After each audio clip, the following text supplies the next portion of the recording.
तो आज हम करेंगे मिसलेनियस एक्सरसाइज ऑन चैप्टर 3 का क्वेश्चन नंबर 8 दिया है। Find the matrix x so that x into 1 2 3 4 5 6 एक मैट्रिक्स दिया है जिसका वैल्यू है ये वाला मैट्रिक्स। ठीक है, तो ये हम लोगों को दिया है कि x एक मैट्रिक्स है जिसका मल्टीप्लाई हुआ है एक मैट्रिक्स के साथ और रिजल्टेंट एक मैट्रिक्स दिया हुआ है।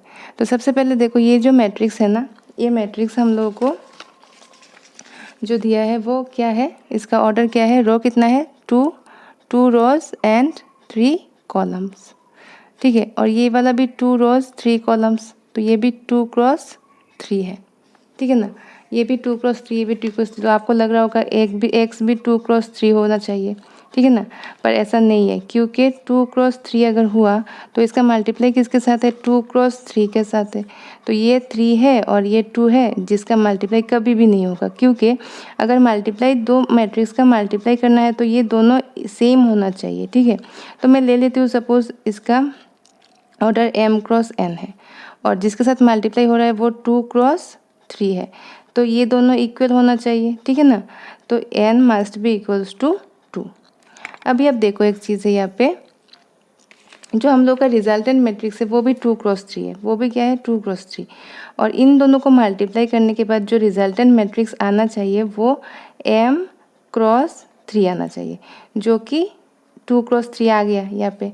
तो इसका मतलब क्या है, इसका मतलब ये है कि ये भी 3 है, ये 3 है। ठीक है, तो m भी 2 होना चाहिए, m का वैल्यू क्या होना चाहिए 2।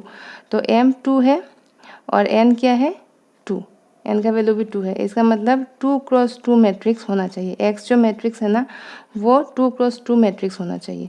तो इसीलिए हम ले लेते हैं let x equals to a b c d। ठीक है, ये मैट्रिक्स हम यहाँ पे इसको ले लेते हैं जो कि 2 क्रॉस 2 मैट्रिक्स है। तो गिवन कंडीशन क्या है, गिवन है ये जो a b c d हमने लिया है ना x, उसका मल्टीप्लाई है इस वाले मैट्रिक्स के साथ 1 2 3 4 5 6, जिसका आंसर आता है मैट्रिक्स जो है वो -7 -8 -9 2 4 6। ठीक है, तो अभी अब देखो, अभी हम क्या करेंगे, इसका मल्टीप्लाई करेंगे। Always row into column, a into 1 a plus b into 4 4b, row into column 2 into a 2a plus 5 into b 5b, a into 3 3a plus 6 into b 6b, row into column c into 1 c plus 4 into d 4d, फिर row into column 2c plus 5d, फिर row into column 3c plus 6d। This must be equals to -7 -8 -9 2 4 6, जो matrix हमें दिया हुआ है। ठीक है ना, अभी अब देखो, अभी हम क्या लिख सकते हैं, दो मैट्रिक्स इक्वल है since matrices are equal therefore their corresponding elements must be equal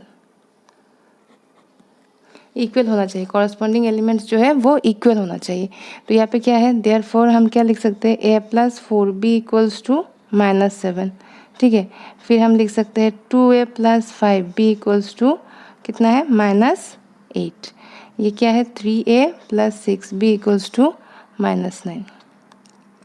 ये हम फिलहाल लिख के रखते हैं। अभी अब देखो यहाँ से a और b, यहाँ पर भी ab, यहाँ पर भी ab, तो 3 इक्वेशन है और 2 अननोन है, तो आसानी से निकल जाएगा। वैसे भी तो हमारे यहाँ पे अगर 2 इक्वेशन और 2 अननोन है वो भी हम आसानी से निकाल सकते हैं ना। तो अभी हम इन दोनों इक्वेशन से, इक्वेशन 1 और इक्वेशन 2 से a और b का वैल्यू निकाल लेते हैं। इक्वेशन 1 को हम 2 से मल्टीप्लाई कर लेंगे। इक्वेशन 1 को अगर मल्टीप्लाई कर लिया 2 से तो क्या होगा, यहाँ पे 2a plus 8b equals to -14, 2a plus 8b equals to -14। और इक्वेशन 2 को मतलब मल्टीप्लाई करने की ज़रूरत नहीं है क्योंकि यहाँ पे 2a ऑलरेडी है, तो यहाँ पे हो जाएगा 2a plus 5b -8, 2a plus 5b equals to -8। तो यहाँ पे कैंसिल हो जाएगा, अगर माइनस किया तो ये 8b माइनस 5b कितना होता है 3b, ये हो जाएगा 6, तो b आ जाएगा -6/3 दैट इज़ -2। और इक्वेशन 1 से हम यहाँ पे a प्लस कितना था 4b ना, तो 4 × -2 इक्वल्स टू -7। तो a इक्वल्स टू -7 प्लस यहाँ पे माइनस आ जाएगा तो यहाँ पे आ जाएगा प्लस, तो 8। तो 1 a equals to 1 and b equals to -2। अभी देखो इस इक्वेशन में इक्वेशन जो है दिया 3a + 6b इक्वल्स टू -9, इसमें ये वैल्यू पुट करने से अगर कंडीशन सेटिस्फाई हो जाता है तो हम कह सकते हैं कि हाँ ये वैल्यू ठीक है, क्योंकि ये कंडीशन भी सेटिस्फाई होना चाहिए। तो यहाँ पे a 3 × 1 3 और ये हो जाएगा 6 × -2 मतलब -12, तो -12 + 3 हो जाएगा -9। दैट मीन्स ये सेटिस्फाई कर रहा है। दैट मीन्स ये इक्वेशन हम लोग का ये जो वैल्यू a एंड b का निकला है वो सही है, क्योंकि ये इक्वेशन सेटिस्फाई कर रहा है। अभी अब देखो और एक चीज़ है, यहाँ पे c + 4d इक्वल्स टू 2 होना चाहिए। इसको हम इक्वेशन नंबर 3 दे देते हैं, ठीक है, ये इक्वेशन नंबर 3। और 2c + 5d इक्वल्स टू कितना होगा 4, इसको हम इक्वेशन नंबर 4 दे देते हैं।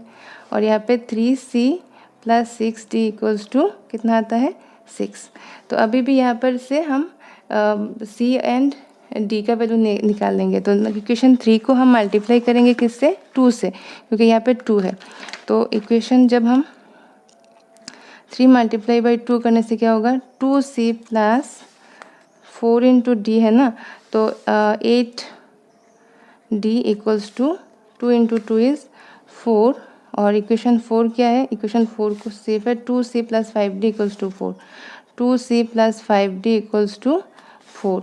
तो 4 निकल गया, तो माइनस करने से c जो है वो कैंसिल हो जाएगा। यहाँ पे आ जाएगा 3d equals to 0 means d equals to 0। और इक्वेशन इसमें c + 5 × 0 इक्वल्स टू 4। इक्वेशन 4 में हमने d का वैल्यू पुट किया तो c का वैल्यू कितना आता है 4 आता है। अभी आप इसमें देखो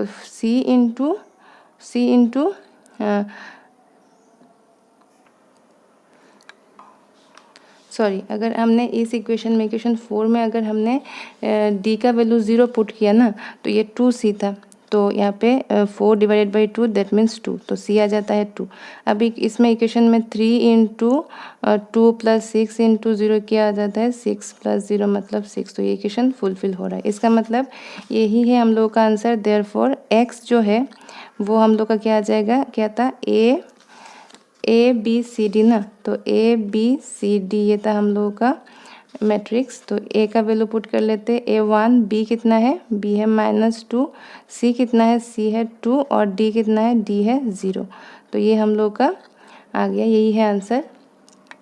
थैंक यू सो मच। और अगर आपने लाइक शेयर एंड सब्सक्राइब नहीं किया तो प्लीज़ सब्सक्राइब कर लीजिए, क्योंकि तभी मुझे मोटिवेशन मिलता है कि मैं और भी वीडियोज़ बनाऊँ। Thank you so much and please subscribe कर लीजिए।